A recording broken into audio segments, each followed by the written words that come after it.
Boa noite, graça e paz. Como Rafa disse, eu me chamo Willa, sou professora do Rema. Quem aqui foi meu aluno no ano passado? Coisa boa, tivemos um tempo juntos. Espero que aprove ao Senhor de estarmos juntos esse ano de novo. Mas é uma honra poder estar aqui com vocês. Agradeço a Rafa, a Ana Fábia também, pastor Isaías, pela oportunidade de estarmos juntos. Eu e meu marido já estamos aqui há um ano. Nos mudamos para Campina Grande em janeiro do ano passado. E grandes coisas tem feito o Senhor na nossa vida nesse tempo que nós estamos aqui. Como temos sido acrescentados pelo Senhor quando nós estamos no lugar certo, no tempo certo, fazendo a coisa certa. E hoje eu quero te fazer uma pergunta. Se Jesus voltasse agora, como estaria o meu e o seu galardão? Sabe, queridos, às vezes nós damos tantas desculpas para as coisas de Deus. Colocamos tantas coisas como prioridade, ao invés de priorizarmos aquilo que pode mudar completamente a nossa vida. Eu amo essa escola também, e essa escola mudou a minha vida completamente. Às vezes colocamos tanta dificuldade para fazer o Rema. Ah, não, primeiro eu vou estudar, primeiro eu vou fazer faculdade, primeiro eu vou fazer isso, primeiro eu vou fazer aquilo. Não, agora eu não posso, não estou na melhor fase financeira. Eu me lembro, a gente teve um aluno na unidade do Rema Barreiro, era uma das unidades em Belo Horizonte. Se eu não me engano, a turma dele era 15 e 16, ele formou na turma de 2016. O nome dele era Geraldo. Esse aluno, ele morava mais ou menos entre 10 a 15 quilômetros da escola. Ele não morava tão perto. E lá em Belo Horizonte, às vezes para se locomover não é tão fácil, porque diferente daqui, que tudo é pertinho e rápido, que nos dá uma excelente qualidade de vida, lá tudo é muito longe, então você pega um trânsito muito grande. A gente viu que o Geraldo chegou na metade do ano de 2016, no segundo semestre para terminar, para finalizar o ano. Ele chegou, ele disse que ele ia pagar todo o restante do ano dele à vista. Pediu para somar, que ele ia pagar o ano dele todo. Ninguém perguntou, somamos, ele pagou o que ele precisava. E ninguém perguntou nada a ele, ele também não contou nenhuma situação que ele estava vivendo. Passou o tempo. No dia do ministrando a palavra dele, que ele foi ministrar a palavra, ele contou um pouco, ele falou sobre fé e contou sobre a vida dele. Ele disse que por 6 meses ele ia de bicicleta para o Rema. Porque quando ele foi mandado embora do serviço, ele não sabia quanto tempo ele demoraria para conseguir outro emprego. Então ele pegou o acerto dele, quitou o Rema e ia de bicicleta.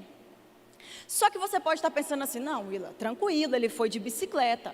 Só que 15 quilômetros de morro não é tão fácil. Porque em BH não é tudo reto, é tudo assim, ó. Sobe, desce. E tem alguns morros que a gente fala, meu Deus, será que até de carro eu vou conseguir subir?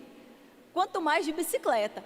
A gente percebia que ele chegava cedo, ele era um dos primeiros a chegar, às vezes chegava suado, mas ele nunca chegou para a gente e colocou uma dificuldade. Foi aluno 100% e não colocou um empecilho com a bicicletinha dele, e teve uma época que a bicicleta dele quebrou. Ele nunca chegou para um irmão na sala e pediu carona, ele ia e voltava a pé. E a gente perguntou ele depois, falou, Geraldo, por que você não pediu ajuda? Por que você não falou? A gente tinha se organizado com o resto da turma, para ver se a gente conseguia carona para você. Ele disse, eu não precisava reclamar se eu tinha uma bicicleta. Ela me levava e me trazia. E depois, o que era eu fazer uma caminhada perto do que essa palavra transformou a nossa vida? E a gente perguntou, Geraldo, e tua família? Ele falou, olha, a minha mulher não gostou de eu ter pagado o Rema toda à vista, o restante que faltava, porque ficou naquele sentimento que poderia faltar para dentro de casa. Ele disse, isso me criou um certo problema no começo, mas ele falou, eu entendia que como homem da casa, eu precisava me alimentar, porque o sacerdócio da casa era a minha responsabilidade, e se eu não priorizasse a palavra, como eu ia alimentar a minha casa? Precisamos valorizar a palavra. priorizar aquilo que é importante, aquilo que vai mudar a nossa vida. Sabe por quê? Porque no dia que nós nos encontrarmos com o nosso Senhor, no dia do arrebatamento, nós receberemos um galardão, uma recompensa do Senhor, por aquilo que nós fizemos nessa vida. E qual seria o nosso galardão se nós não priorizarmos as coisas de Deus? E eu quero falar um pouquinho sobre isso com você. Se Jesus voltasse agora, qual seria o meu e o seu galardão? Você já parou para pensar que a gente pensa muito na volta de Jesus? Não pensamos? Maranata, ora vem, Senhor Jesus. Desejamos a volta de Jesus. Às vezes em dias de pressão, dias de luta, dias que a gente já está assim, se levando mesmo em fé, você pensa, ai meu Deus, bem que Jesus podia voltar hoje. Ou até mesmo no dia que você está feliz, que tudo está correndo bem, você fala, Senhor, eu te amo tanto, queria tanto que o Senhor voltasse. Nós pensamos na vinda de Jesus, nós desejamos a vinda dele, e isso é bíblico, mas nós não pensamos na hora de fazermos as nossas escolhas, no que elas resultarão no dia que o nosso Senhor voltar. Porque você há de convir comigo que todos nós fazemos escolhas. De tempos em tempos nós temos que fazer escolhas. E as escolhas que nós fazemos podem mudar completamente a nossa vida.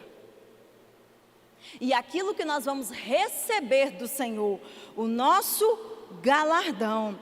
Às vezes, diante de tanta correria, a vida corrida, tanta coisa para fazer, naquele agito, tantas demandas, tantos desafios, corre no trabalho, corre na escola, com os afazeres da igreja, a gente não para pensar assim, como eu estou levando a minha vida? A vida que eu estou levando está em linha com o plano de Deus para a minha vida? Ou eu estou tão apegada a tantas coisas, tantas tarefas, tantas atividades, que eu não estou tendo nem tempo de orar ao Senhor para saber o plano de Deus dele para a minha vida. Aonde Ele me quer, para que Ele conta comigo, porque isso vai determinar as nossas escolhas. Eu não faço escolhas daquilo que me é conveniente, eu faço escolha baseado no plano de Deus para a minha vida. Agora, se eu não sei qual é o plano de Deus para a minha vida, eu não vou saber tomar as melhores decisões, fazer as melhores escolhas. E um dia o nosso Senhor vai voltar. E nós seremos recompensados. Apocalipse no capítulo 22... Apocalipse no verso 22, João está narrando o novo céu e a nova terra. Diante de tudo que ele vai descrever que será o novo céu e a nova terra, onde Deus fará nova todas as coisas, onde o tabernáculo de Deus descerá e habitará no meio dos homens, no verso 12, Apocalipse 22, no verso 12 vai dizer, vejam, eu venho em breve e trago comigo a recompensa ou o galardão para retribuir a cada um de acordo com seus atos. Eu sou o Alfa e o Ômega, o primeiro e o último, o princípio e o fim. Cristo está dizendo para João, eu venho sem demora e comigo está o galardão. Quando eu aprendi essas verdades no Rema, eu fiz o Rema, eu sou da turma de 2013 e 2014. Tive um excelente professor de doutrinas básicas, uma das matérias do Rema. Para mim foi uma matéria impactante. Eu não vou dizer que foi a minha preferida, porque cada matéria mexe com você em uma área específica, mas com certeza foi com o meu professor preferido.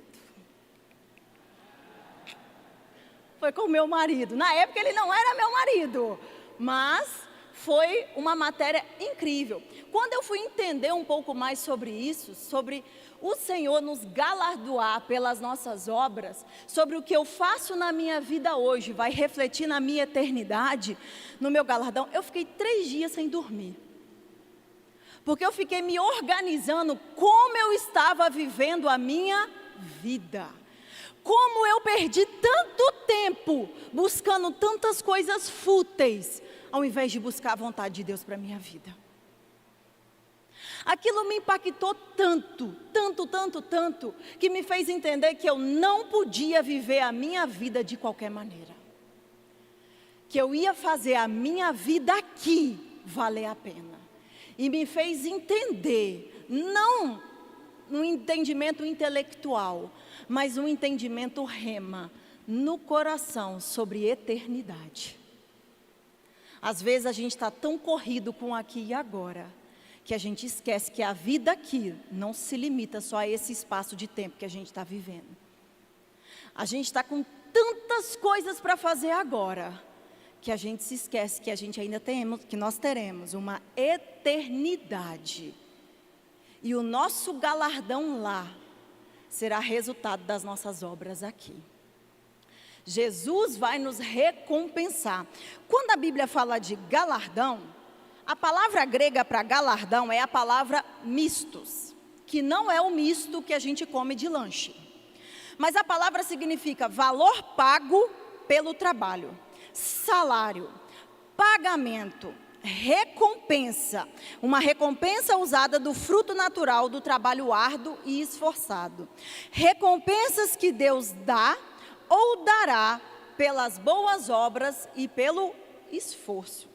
Então, no dia do arrebatamento, os mortos em Cristo vão ressuscitar, os vivos serão transformados e a igreja, os salvos, os filhos, vão experimentar o que nós chamamos de tribunal de Cristo. O juízo da igreja, que não é um juízo ruim, é um juízo muito bom, porque nós vamos receber do Senhor o nosso pagamento, a nossa recompensa. Eu sei que talvez você pense assim, não, Willa, eu não me importo não com recompensa, eu chegando lá, já tá bom. Eu chegando no céu, sendo salvo, já está ótimo, nem preciso de recompensa, nem sou tão humilde que eu nem faço questão do salário. Quando a gente pensa assim, isso é um pensamento egoísta, porque você está pensando só em você, só nas suas vontades ou nas minhas vontades nesse tempo presente. Agora, quando você pensa em tudo o que Cristo fez por nós, eu não quero chegar lá em cima e pensar só de estar lá, e não que seja só, porque já vai ser muito bom, foi suficiente. Eu quero olhar para o meu Salvador, para o meu Libertador, e ver que a minha vida aqui valeu a pena. Que tudo que Ele fez por mim, eu não vivi uma vida em vão. Eu não vivi uma vida egoísta a ponto de viver só para as minhas vontades, pelos meus prazeres, pelas minhas escolhas, pelos meus desejos. Mas eu fiz com que a minha vida fizesse valer a pena para Ele. Estando no centro da vontade de Deus. Quando nós olhamos a segunda carta de Paulo aos Coríntios, 2 Coríntios 5:10, 2 Coríntios 5:10, Paulo vai falar um pouco sobre esse tribunal de Cristo. O apóstolo Paulo vai dizer, porque importa, se você for ler, no começo do capítulo 5, ele está falando da ressurreição, de quando esse corpo, desde o capítulo 4, ele vai falar sobre quando o corpo vai se revestir, o tabernáculo celestial vai se revestir, o tabernáculo terreno vai se revestir do tabernáculo celestial. No verso 10, ele vem desde o capítulo 4 construindo esses pensamentos, e no verso 10 ele vai dizer, porque importa que todos nós compareçamos perante o tribunal de Cristo, para que cada um receba segundo o bem ou o mal que tiver feito por meio do corpo. Quando Paulo fala sobre esse tribunal de Cristo, a palavra tribunal aqui é a palavra grega chamada bema, que significa uma plataforma elevada, aonde juízes ou autoridades se assentavam durante as competições e aqueles ganhadores iam àquela plataforma para receber a sua coroa de louros. Paulo tinha em mente os antigos jogos gregos. Quem aqui já assistiu, por exemplo, Gladiador? Gladiador, você vai ver que ele está na arena e tem o imperador sentado numa plataforma elevada. Então, quando Paulo fala sobre isso, ele tem em mente os jogos gregos, onde os juízes se assentavam para ver a competição e aqueles que ganhavam dentro das suas modalidades iam ao encontro deles nessa plataforma para serem coroados, recompensados. Essa palavra em 2 Coríntios 5:10, importa que compareçamos, ou que compareçamos, ela no grego, ela significa que seja manifesto. Ela também significa que será manifesto, que será público ou será revelado. Então, quando Paulo diz que é importante que compareçamos ao tribunal de Cristo, está mostrando que nesse dia, que Ele vem sem demora e vai nos dar o galardão, as nossas obras, o que nós fizemos aqui no corpo, será manifesto, será público. Muitas vezes a gente tem uma ideia errada, achando que esse manifestar público das nossas obras será os nossos pecados sendo transmitidos num telão. E aí vai mostrar no telão tudo que a gente fez desde pequena a vida inteira. Não é assim, porque esse juízo é para os salvos, é para aqueles que estão em Cristo, são a igreja de Cristo. E quando você está em Cristo, os seus pecados foram perdoados. Então esse julgamento não é para condenar você pelos seus pecados, não é para avaliar se você merece ou não entrar, ou se você vai pegar um elevador e descer direto. Não é isso, mas as nossas motivações, aquilo que nós fizemos enquanto estávamos nessa vida, a motivação dos nossos atos, o caráter, a natureza das nossas obras será manifesta. Se nós vivemos uma vida fazendo aquilo que Deus esperava de nós, ou se nós vivemos uma vida, fizemos as coisas nessa vida baseado na nossa própria vontade. Se as obras que nós fizemos para o Senhor foi para a glória dEle, ou se foi na força do nosso braço. Sabe por quê? Muitas vezes a gente se envolve e a gente faz coisas para o Senhor, mas não faz com a motivação correta. E naquele dia, a motivação das nossas obras serão manifesta. Paulo vai dizer, comparecemos no tribunal de Cristo, onde nós vamos receber o galardão pelo bem ou mal feito no corpo. Essa palavra mal no grego não significa algo moralmente errado, ou falta de ética, mas significa algo que poderia dizer como se não fosse ações sem valor. Algo insignificante. Então não é algo que vai determinar se você vai ficar lá ou não, mas é algo que vai determinar se você vai receber o galardão ou não. A gente entende um pouquinho mais sobre isso, e eu gostaria que você abrisse comigo em 1 Coríntios capítulo 3. 1 Coríntios capítulo 3. Paulo, quando ele escreve à igreja de Corinto, a primeira carta, é uma carta, se você ler toda a carta de 1 Coríntios, dura, porque Paulo vai tratar a carnalidade da igreja, vários problemas morais, vários problemas sexuais, vários problemas de intriga, inveja e contenda no meio da igreja. Então ele vai tratar muitos problemas que a igreja de Corinto estava enfrentando. No capítulo 3, a partir do verso 1, ele vai dizer: eu, porém, irmãos, não vos pude falar como a espirituais, e sim como a carnais, como a crianças em Cristo. Leite vos dei de beber, não vos dei alimento sólido, porque ainda não podeis suportá-lo, nem ainda agora podeis, porque ainda sois carnais. Porquanto, havendo entre vós ciúmes e contendas, não é assim que sois carnais e andais segundo o homem? Quando, pois, alguém diz, eu sou de Paulo, e outro, eu de Apolo, não é evidente que andais segundo os homens? Quem é Apolo? Quem é Paulo? Servos por meio de quem crestes, e isso conforme o Senhor concedeu a cada um.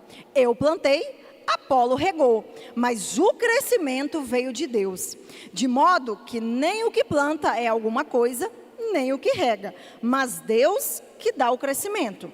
Ora, o que planta e o que rega são um, e cada um receberá o seu galardão segundo o seu próprio trabalho, porque de Deus somos cooperadores, lavoura de Deus, edifício de Deus vós sois. Segundo a graça de Deus que me foi dada, lancei o fundamento como prudente construtor, e outro edifica sobre ele. Porém, cada um veja como edifica, porque ninguém pode lançar outro fundamento, além do qual foi posto, o qual é Jesus Cristo. Contudo, se alguém edifica sobre o fundamento, se o que alguém edifica sobre o fundamento é ouro, prata, pedras preciosas, madeira, feno e palha, manifesta se tornará a obra de cada um, pois o dia a demonstrará, porque está sendo revelada pelo fogo. E qual seja a obra de cada um, o próprio fogo provará. Se permanecer a obra de alguém sobre o fundamento edificou, esse receberá galardão. Se a obra de alguém se queimar, sofrerá dano, mas esse mesmo será salvo todavia, como através do fogo. Aqui, o pessoal da igreja de Corinto estavam tomando partidos. E não era só uma questão de identificação. Eles estavam a ponto de criar uma divisão na igreja, de eu gosto mais de Paulo, eu gosto mais de Apolo. Aí outros, não, eu gosto de Pedro. Aí tem aqueles que falam, não, eu sou de Jesus, eu não sou de nenhum desses, eu sou de Jesus. Então Paulo vai equilibrar, ele vai dizer, olha, vocês estão criando contendas, sendo carnal, por causa de quem é Paulo, quem é Apolo? Nós dois somos iguais diante de Deus, Paulo está falando. Quem está edificando vocês é Deus que dá o crescimento. Eu tenho um trabalho, que foi fazer um fundamento. Apolo teve outro trabalho, que foi regar sobre vocês. Mas quem está dando o crescimento é Deus. Enquanto vocês estão brigando pela gente, nós somos cooperadores de Deus. Quem planta e quem rega é um. Nós somos iguais, não tem distinção. E aí ele vai mostrar, a gente lê o que ele diz, e nós vamos ser galardoados pelo seu próprio trabalho. Apolo vai ser galardoado pelo trabalho que Deus confiou a ele, Paulo será galardoado pelo trabalho que Deus confiou a ele. E aí ele vai dizer, olha, no dia, lembra que ele diz que provadas serão as obras no dia pelo fogo? O dia do tribunal de Cristo. Então ele diz, o fogo vai provar as obras. Se aquele que edificou, se o que edificou for prata, ouro e pedras preciosas, você há de convir comigo que exposta ao fogo, esses materiais não se queimam, eles não somem. Então, se o que edificou sobre o fundamento que é Jesus Cristo, se as nossas obras foram aquelas das quais nós fizemos o que Deus mandou, vai ser manifesto naquele dia e o fogo vai provar. Se sobreviver ao fogo, porque foram obras aprovadas por Deus, ou foram obras dentro daquilo que Deus tinha para nós, dentro da vontade do plano de Deus, nós receberemos galardão. Agora, você sabe comigo que madeira, feno e palha, quando colocado no fogo, vira cinza. Ele não diz que as obras de quem teve obra, madeira, feno ou palha, se queimar, que vai descer para o inferno. Ele diz, esse todavia será salvo, mas vai sofrer o dano de não ser galardoado, de não ter recompensa, de não ter o pagamento do salário, de ter vivido uma vida de entrega ao Senhor aqui. Então Paulo nos mostra que cada um vai ser galardoado pelas suas obras, e nesse dia, o dia vai trazer em manifestação pública as motivações das nossas obras. Não só o que fizemos, mas pelo como, a motivação, como que nós fizemos. Sabe por quê, queridos? Às vezes, diante da rotina, a gente aprende a fazer o trabalho. A gente faz o trabalho, mas não coloca o coração. Às vezes, por exemplo, no domingo você sabe que o culto começa às 18. Você sabe que você está escalado e que você precisa chegar mais cedo. Aí a gente faz como bom brasileiro, almoça e tira aquele cochilo depois do almoço. Aí você já acorda, meu Deus, estou atrasado, meu Deus do céu, tenho que sair correndo, estou na escala, ai meu Deus, não sei para que eu me coloquei nessa escala hoje, não sei onde eu estava com a cabeça, estou atrasada, aí não aguento chegar cedo. Aí chega aqui com a cara, ninguém sabia do que você estava reclamando. Faz o seu serviço, está na sua escala, mas a sua motivação não estava alinhada. Porque antes de você chegar e fazer, você já reclamou mais do que tudo de por que você tinha que fazer isso. No dia, o fogo vai provar se o que você fez foi digno de galardão ou se as suas motivações estão te tirando daquilo que seria o seu presente dado por Jesus. Precisamos alinhar o nosso coração, saber fazer as nossas escolhas, termos a consciência de que nós não vivemos a vida para nós mesmos. A nossa vida é dele. Ele deu a sua vida para nós. A nossa vida é dele. Nós não vivemos uma vida para satisfazer as nossas vontades. Nós vivemos uma vida para ser guiado pelo Espírito, fazendo a vontade de Deus. E às vezes você pode pensar assim: Willa, mas isso é egoísmo. Eu não viver a vida, não viver as minhas vontades. Eu não fazer o que eu quero. Queridos, quando a gente entende sobre eternidade, a gente para de ver essa vida aqui como a única vida para vivermos. Porque tem gente que fala assim: não, a vida aqui é boa demais, então eu tenho que viver aqui, ó, o melhor, é essa aqui eu tenho que viver aqui do melhor jeito, porque eu só tenho essa vida. Queridos, a vida do aqui e agora não se compara com como será glorioso o novo céu e a nova terra. Como gloriosa será a nossa eternidade. No capítulo 15 de 1 Coríntios, Paulo vai tratar sobre a ressurreição dos mortos. Outra doutrina básica que você aprende no Rema, sobre a ressurreição dos mortos. E aí quando Paulo, porque estava se disseminando no meio da igreja que não existia ressurreição, que não deveria se acreditar. Então Paulo escreve todo um capítulo para falar da importância da ressurreição dos mortos na nossa fé cristã. E aí no capítulo 15, no verso 19, ele vai dizer que aqueles que esperam de Cristo somente para essa vida terrena é o mais miserável de todos os homens, porque a expectativa dele só se resume aqui. No verso 32 do mesmo capítulo, ele vai dizer: se a ressurreição não existe, por que eu me exponho a feras? Aí ele vai dizer: se a ressurreição não existe, então comamos e bebemos que amanhã nós vamos morrer. Porque a gente fica tão preso que o melhor da vida é só o aqui e o agora. E deixa eu te dizer, Deus não tem problema nenhum da gente desfrutar do melhor aqui. Pelo contrário, nós somos filhos e co-herdeiros em Cristo. Temos o direito de desfrutar de coisas boas. Mas o pé aqui e o coração lá em cima. Eu não tomo as decisões mais importantes na minha vida baseada no curso natural. Eu tomo as decisões mais importantes da minha vida baseada em Cristo.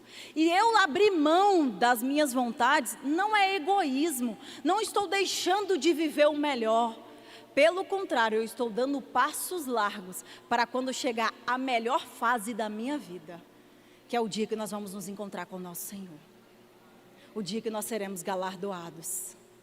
Precisamos ter uma consciência de que a vida não se limita só aqui e agora. Quando você acha que fazer a sua vontade é melhor do que fazer a vontade de Deus, você está trocando, substituindo o verdadeiro Deus da sua vida. Porque aí você passa a ser o seu próprio Deus ao invés do Criador. Quando eu acho que viver a minha vida é melhor do que viver os planos de Deus, nossa, que vida egoísta, eu parar de viver para mim mesmo, para viver para Deus, é porque você já é o centro da sua vida, e não Jesus Cristo, e não Deus. Você passou a ser o seu próprio Deus, tudo é por mim, para mim, gira para mim, eu primeiro, eu sempre. Ao invés de ser por Ele, para Ele, ser todas as coisas. Então nós precisamos ter a consciência, porque isso vai mudar para sempre as nossas escolhas. Quando eu fui casar, sempre que a gente quando é jovem, a gente fica naquela expectativa de encontrar alguém. Nossa, tem que encontrar alguém e tudo. Não, mas tem que ser... Aí a gente faz aquela lista, quase que uma lista glorificada, que quase não tem um ser na terra vivo que consegue se encaixar em tudo naquela lista. Mas eu me lembro que quando eu comecei a me abrir para pensar em namorar, pensar em casar, eu já fazia seminário. Eu já tinha uma noção do que Deus tinha para mim. E eu sabia que casar, a escolha que eu fizesse com quem eu ia casar, seria uma das decisões mais importantes da minha vida. Porque a pessoa que eu escolhesse para mim, ou ela ia somar com o plano de Deus da minha vida, ou ela ia acabar com o plano de Deus da minha vida. Então, eu sabia o que Deus tinha para mim. Eu sabia o que Deus esperava de mim, aonde Ele contava comigo. Então, eu sabia do peso da responsabilidade da minha decisão. E eu precisava escolher bem. Porque às vezes o tempo vai passando, a gente começa a ouvir piadinhas, já passou dos 30, não casou ainda, vai ficar pra titia. Aí pega a primeira oportunidade que aparece e acaba com o plano de Deus na sua vida. Eu não casei com 30, eu casei com 26 e graças a Deus casei muito bem. Deus foi muito bom para mim, mas eu sabia, quando eu casei, eu sabia do que Deus tinha na vida do Tiago. Eu sabia dos lugares onde Deus ia levar ele. Eu sabia das portas que Deus ia abrir para ele. E eu sabia que como mulher não seria eu que ia privar as pessoas de receberem do dom de Deus por causa de mim. Eu poderia ficar reclamando, você viaja demais, não para em casa, não vai dar tanta aula, vai ficar aqui. Mas quando eu casei, eu entendi que ele ia ser um instrumento de Deus para a minha vida e eu também seria para ele. Então eu não ia privar o chamado dele em Deus, porque eu também não queria que ele privasse o meu. Dá saudade? Dá. Tem dia que ele fica muito tempo fora? Tem, mas a gente entende que a graça de Deus está sobre nós, que ele está fazendo aquilo que Deus conta com ele, e não sou eu que vou privar o dia dele receber o galardão dele. As nossas escolhas são importantes. Quantas pessoas vão para uma faculdade, quando acaba o ensino médio, elas nem oram para saber qual é a vontade de Deus para a sua vida, elas olham assim, o que do mercado está dando dinheiro? O que no mercado hoje está dando dinheiro? É tal profissão? Então para tal profissão que eu vou. Porque o meu negócio é ter dinheiro. Aí a gente se ilude, a gente se autoconvence, porque a gente está vivendo a nossa vontade, e diz assim, não, mas se eu ter dinheiro, eu ajudo a obra. Aquela consciência, apagando a consciência culposa. Não, mas se eu fizer isso, eu vou ter dinheiro, mas eu vou ajudar a obra. Claro que nós vamos ajudar a obra, mas nós precisamos orar.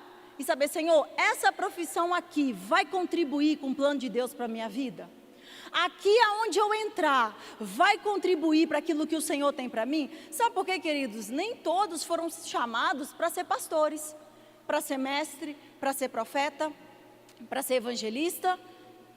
Nem todos foram chamados, alguns foram, para equipar os santos. Quão maravilhoso é nós termos médicos cristãos, não é? Quando nós precisamos, nós temos nossos irmãos em Cristo, que são médicos para nos orientar. Quão bom é quando nós temos advogados cristãos, que eles podem nos orientar, nos ajudar, nos aconselhar em algumas situações. Dentistas, eletricistas, tantas coisas, tantas profissões que cooperam para o plano de Deus. Por quê? Porque vai servir pessoas naquilo que Deus conta com eles e vai edificar o reino. Precisamos entender aonde Deus conta conosco.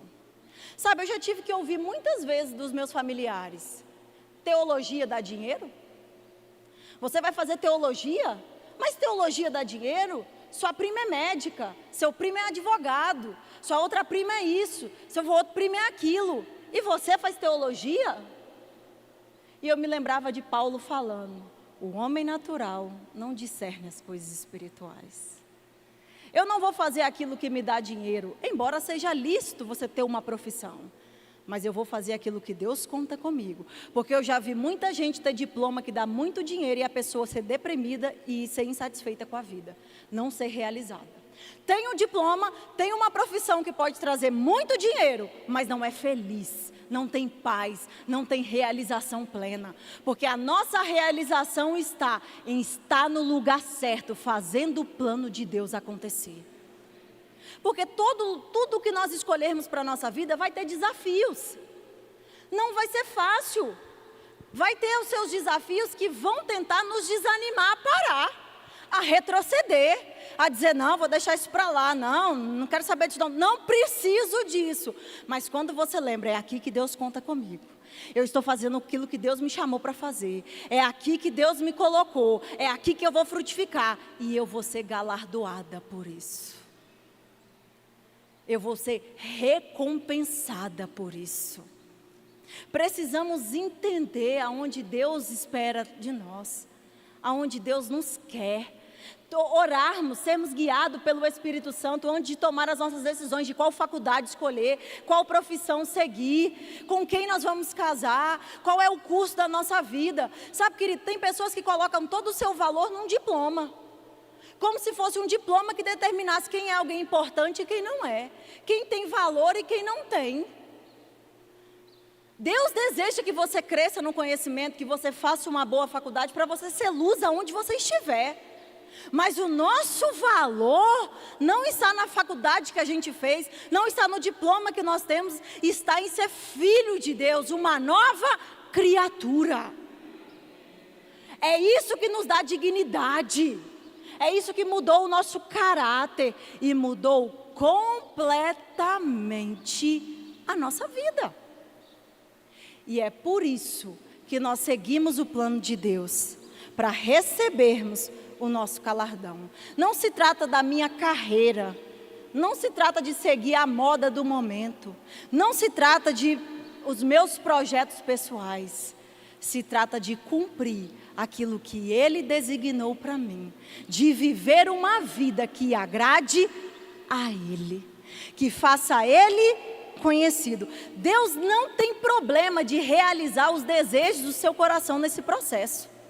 Enquanto você vive uma vida para Ele, Deus não tem problema de realizar os seus desejos pessoais, os seus sonhos. E vou te dizer, Deus sabe nos surpreender. Olha, eu e Tiago já desfrutamos de coisa, de gente que ganha 5 vezes mais do que nós, nunca desfrutaram. Porque estão escravos do trabalho ao invés de desfrutar daquilo que o dinheiro pode dar. E nós dois que ganhávamos 5 vezes menos, desfrutamos por causa da fé. Porque Deus surpreende, Ele realiza os desejos do nosso coração, nos surpreende fazendo infinitamente mais, não pelo que a gente tem no banco, mas por aquilo que a gente tem na boca, confessando, trazendo a existência, trazendo essa verdade até nós. Eu me lembro, ano passado, tinha 2 anos que a gente estava juntando dinheiro para ir para os Estados Unidos. 2 anos, uma vez deu errado, aí quando a gente ia com meu irmão e a minha cunhada em 2021, não deu certo, 2022 a gente se programou, compramos a passagem, no meio do ano a 123 Milha falou que faliu e eu disse, mas a gente vai. Falei, mas a gente vai. Falei, com 123 Milha ou sem 123 Milhas, mas que a gente vai, a gente vai. Faltavam poucos meses para a minha viagem, quando ela decretou falência. E a gente comprou uma nova passagem, pagamos mais caro, mas eu disse, a gente vai. Porque Satanás não vai me roubar isso. Quando a gente chegou na Disney, quando eu cheguei na Disney, porque nunca foi o sonho do Tiago, mas era o meu. E ele dizia, eu estou indo para realizar o seu sonho. Que eu, por mim, eu ia para Israel. Eu, por mim, eu junto dinheiro para ir para Israel. A gente desceu em Miami. A gente, porque estava a passagem mais em conta, quando a gente ficou 3 dias em Miami, ele dizia, nossa, vamos voltar todo ano. Isso aqui é lindo demais, vamos voltar todo ano. Disse, e isso porque foi viver o meu sonho. Aí eu tinha o desejo de ir na Disney, porque eu cresci no contexto de princesas. Então eu não tinha desejo de ir em montanha-russa, eu tinha desejo de ver as princesas, era isso que eu queria. Quando eu entrei naquele lugar na Disney, quando eu passei com o cartãozinho apitou, que aquela catraca se abriu, eu não sei se eu chorei mais da hora que eu entrei até a hora que aquele fogo explodiu naquele castelo e a sininha apareceu.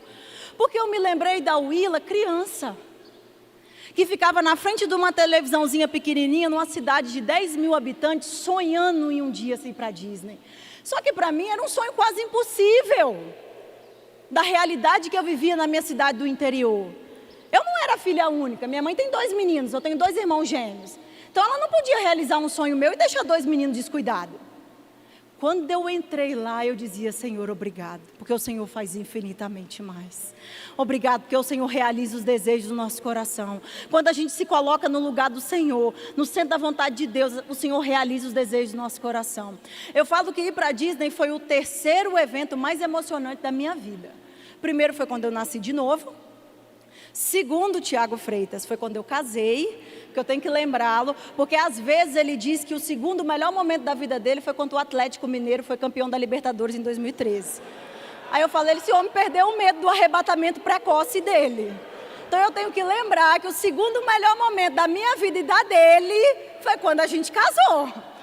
Mas quando eu cheguei, que eu pisei naquele negócio, naquele lugar, eu dizia, Deus, o Senhor sabe satisfazer o desejo do nosso coração. O Senhor sabe fazer infinitamente mais. Nós já desfrutamos de tantas coisas, mas porque o nosso coração não está em fazer a nossa vontade. O nosso coração está em agradar a Deus. É para fazer isso? Vamos fazer isso. Senhor, é para tomar uma decisão? Senhor, qual é o próximo passo? Senhor, aonde o Senhor nos quer? Senhor, qual é a direção? Nós sabíamos que o tempo de virmos para Campina Grande estava chegando. A gente tinha essa inclinação de que estava próximo, mas nunca deixamos de ser fiel à nossa igreja local. Não ficamos naquela coisa, não, estou indo embora, ó. Vocês que vivem aí. A gente sabia que até acontecer, a nova estação mudar, a gente precisava ser fiel a Deus, sendo fiel aonde Deus tinha nos colocado, até aquela estação virar. Por quê? Porque nós seremos galardoados. O nosso trabalho no Senhor não é em vão.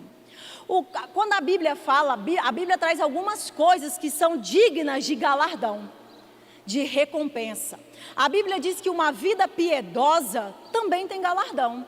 Paulo escrevendo na sua carta em 1 Timóteo, Paulo escrevendo na 1 Timóteo 4, ele vai dizer a partir do verso 6, expondo essas coisas aos irmãos, serás bom ministro de Cristo Jesus, alimentado com as palavras da fé e da boa doutrina que tens seguidos, mas rejeita as fábulas profanas e de velhas caducas, exercita-te pessoalmente na piedade. Pois o exercício físico para pouco é proveitoso, mas a piedade para tudo é proveitosa, porque tem promessa ou recompensa para a vida que agora é e para a que há de vir. Então, quando nós andamos uma vida piedosa, nós também teremos recompensa, galardão. Paulo fala em 1 Coríntios 9, que a pregação também traz galardão. Quando nós anunciamos o Evangelho, quando nós pregamos o Evangelho, nós também teremos galardão por isso.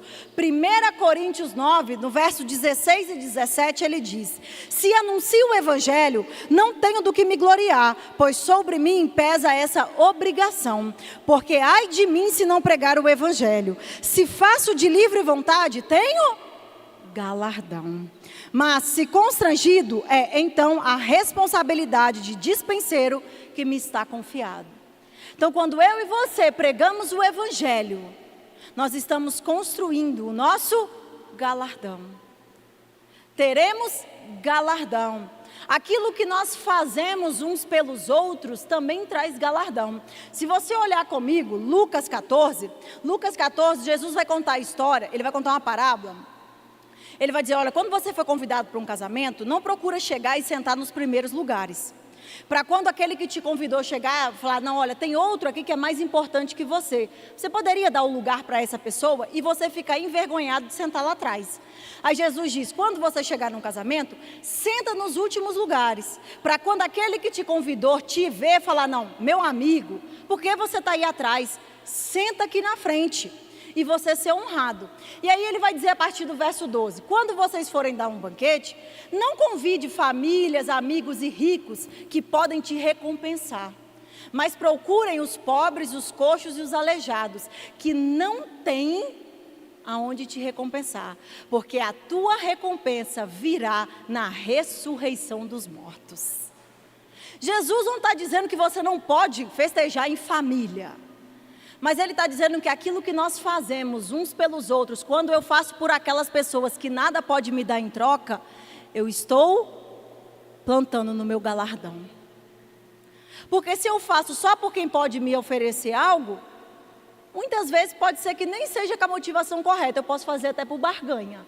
Mas quando eu faço por aquele que não tem nada a me oferecer ou a me retribuir, eu mostro a raiz da natureza que há em mim, o amor, a nova criação. Então, o que fazemos pelos outros tem recompensa. O nosso chamado individual, aquilo que Deus nos comissionou a fazer, também traz galardão. Lembra de 1 Coríntios 13? Eu plantei, Apolo regou. Deus é que dá o crescimento, mas nós dois vamos receber o galardão segundo o nosso trabalho.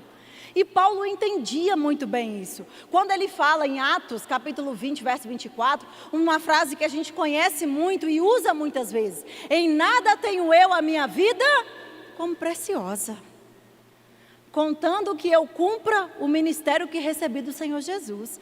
Paulo entendia a responsabilidade de não viver uma vida apegado às coisas do aqui e o agora, mas viver uma vida se entregando ao Senhor. Por isso que ele dizia: eu não tenho a minha vida como preciosa. Por quê? Porque mais importante do que eu quero ou as minhas vontades é fazer aquilo que o Senhor me comissionou. Quando ele escreve a sua última carta a Timóteo, 2 Timóteo 4, do verso 6 a 8, quando ele está fazendo a sua despedida para Timóteo, 2 Timóteo 4, a partir do verso 6, ele diz: quanto a mim, a minha vida já foi derramada como oferta para Deus. O tempo da minha morte se aproxima. Lutei o bom combate, terminei a corrida, permaneci fiel. Agora o prêmio me espera, a coroa de justiça que o Senhor, o justo juiz, me dará no dia da sua volta. E o prêmio não será só para mim, mas para todos que com grande expectativa aguardam a sua vinda. Paulo sabia que a vida dele aqui não tinha sido em vão. Quando nós olhamos a primeira carta de João, 1 de João 2, a partir do verso 15, vai dizer para não amar o mundo nem o que o mundo há. Porque no mundo há os desejos da carne, os desejos dos olhos e a soberba da vida. Aí no verso 17 ele vai dizer: as coisas do mundo passam, mas aquele que faz a vontade de Deus permanece para sempre. Às vezes a gente vive uma vida tão apegada às coisas dessa vida natural, que isso vai passar. Na vinda do Senhor, isso vai ficar para trás. Mas aquele que faz a vontade do Senhor permanece para sempre. Paulo entendia que a vida dele valeria a pena quando ele cumprisse o propósito que Deus o designou. Eu não quero viver uma vida só para usufruir de coisas ou para viver uma vida que não faça sentido. Eu quero viver uma vida que faça valer a pena o sacrifício de Jesus por mim. Eu quero viver uma vida que reflita quem Deus é. Eu quero viver uma vida de entrega dos planos de Deus para a minha vida. Eu não quero viver uma vida que vai escandalizar o Evangelho. Eu sei que tem pessoas que colocam uma régua tão alta que elas mesmas não conseguem viver. Aí um espirro que você dá fala assim: nossa, mas crente pode espirrar desse jeito? Porque elas justificam a falta de compromisso delas com o Senhor, botando uma régua lá em cima que ninguém é capaz de viver. Mas tem pessoas que vivem uma vida leviana, uma vida pecaminosa, que afastam outras pessoas de Cristo por causa do seu comportamento. Eu não quero que a minha vida escandalize o Evangelho, escandalize a igreja. Eu quero viver uma vida que reflita a glória de Deus. Eu quero que as minhas obras ainda nessa vida, nesse corpo, sejam obras que agradem a Deus, que glorifiquem a Deus, que estejam dentro do plano de Deus para mim, para que quando a trombeta soar e nós nos encontrarmos diante do Senhor, mais importante que o meu nome numa parede de escritório, e um trabalho bem sucedido, uma profissão bem sucedida, é eu chegar lá em cima e dizer: ouvi, serva boa e fiel, fizeste aquilo que eu contava com você. Deus não tem problema de você ser bem sucedido, pelo contrário, é desejo de Deus, porque quando você prospera e é bem sucedido, você glorifica o nome dEle. Mas isso não pode ser o objetivo da nossa vida. O objetivo da nossa vida é fazer o propósito de Deus se cumprir através de nós. Se Jesus voltasse hoje, da forma que você e eu estamos vivendo, qual seria o nosso galardão? Pedra preciosa, ouro e prata? Ou a forma que a gente está levando está tão no automático, tão no natural, que seria feno, madeira e palha? Precisamos pensar mais nisso. Agora você só vai desfrutar daquilo que você conhece. Por isso que você precisa fazer o rema, para entender a vontade de Deus para a sua vida, para saber quem você é em Cristo e qual a vontade dele para a sua vida. O conhecimento liberta. Ai, Willa, mas o rema é caro. Caro é o preço da ignorância com o tempo. Conhecimento liberta. Quem aqui, quando fez o rema, quem aqui já fez o rema? Quero que você fique com a mão levantada. Agora eu quero que permaneça com a mão levantada. Quem aqui, quando fez o rema, estava na sua melhor fase financeira? Dinheiro sobrando, vida confortável, tudo cooperando. Você está vendo alguém? Só a irmã lá atrás. A irmã é a única no meio de tantos. A gente não faz o rema porque está na melhor fase financeira. A gente faz o rema porque a gente entende que Deus quer que a gente cresça no conhecimento. E Ele financia a obra. Ele financia o conhecimento. Não perca essa oportunidade. Faça o rema. Quero deixar para você como indicação esse livro do irmão Rick Renner. Diga sim. Diga sim ao plano de Deus para a sua vida.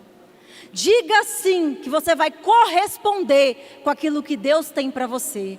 Diga sim ao chegar diante de Jesus e receber o seu pagamento, a sua recompensa, o seu galardão. Amém? Se você quer aprender mais de assuntos como esse, como você pode viver a sua vida intensa ao Senhor, como eu posso corresponder com o Senhor, quem eu sou no Senhor, como que isso vai acontecer na ressurreição dos mortos, faça o rema. Eu te garanto que você vai ser completamente transformado. Amém? Sejam abençoados na prática dessa palavra.